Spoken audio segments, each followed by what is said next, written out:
ಚಾಲಕನ ನಿಯಂತ್ರಣ ತಪ್ಪಿ ಕೆಎಸ್ಆರ್ಟಿಸಿ ಬಸ್ ಪಲ್ಟಿ. ಚಾಲಕನ ನಿಯಂತ್ರಣ ತಪ್ಪಿ ಕೆಎಸ್ಆರ್ಟಿಸಿ ಬಸ್ ರಸ್ತೆ ಬದಿ ಹಳ್ಳಕ್ಕೆ ಉರುಳಿ ಪಲ್ಟಿಯಾಗಿರುವ ಘಟನೆ ಶಿಡ್ಲಘಟ್ಟ ತಾಲೂಕಿನ ಅಮ್ಮಗಾರನಹಳ್ಳಿ ಕ್ರಾಸ್ ಬಳಿ ನಡೆದಿದೆ. ಬಸ್ ಚಿಕ್ಕಬಳ್ಳಾಪುರದಿಂದ ದಿಬ್ಬುರಳ್ಳಿ ಮಾರ್ಗವಾಗಿ ಚೇಳೂರು ಕಡೆ ತೆರಳುತ್ತಿತ್ತು. ಈ ವೇಳೆ ಧಾರಾಕಾರವಾಗಿ ಸುರಿದ ಮಳೆಯ ಕಾರಣದಿಂದಾಗಿ ಬಸ್ ಚಾಲಕನ ನಿಯಂತ್ರಣ ತಪ್ಪಿ ಹಳ್ಳದ ಕಡೆ ಜಾರಿದ್ದು ಪಲ್ಟಿ ಹೊಡೆದಿದೆ. ಪಲ್ಟಿ ರಭಸಕ್ಕೆ ಹಲವು ಪ್ರಯಾಣಿಕರಿಗೆ ಸಣ್ಣ ಪುಟ್ಟ ಗಾಯಗಳಾಗಿದ್ದು, ಗಾಯಗೊಂಡವರನ್ನು ಚಿಕ್ಕಬಳ್ಳಾಪುರ ಜಿಲ್ಲಾ ಆಸ್ಪತ್ರೆಗೆ ಸಾಗಿಸಿ ಚಿಕಿತ್ಸೆ ನೀಡಲಾಗಿದೆ.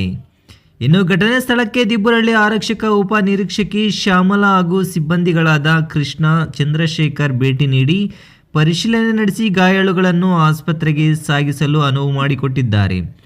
ಇನ್ನು ದಿಬ್ಬುರಳ್ಳಿ ಪೊಲೀಸ್ ಠಾಣಾ ವ್ಯಾಪ್ತಿಯಲ್ಲಿ ಘಟನೆ ನಡೆದಿದೆ.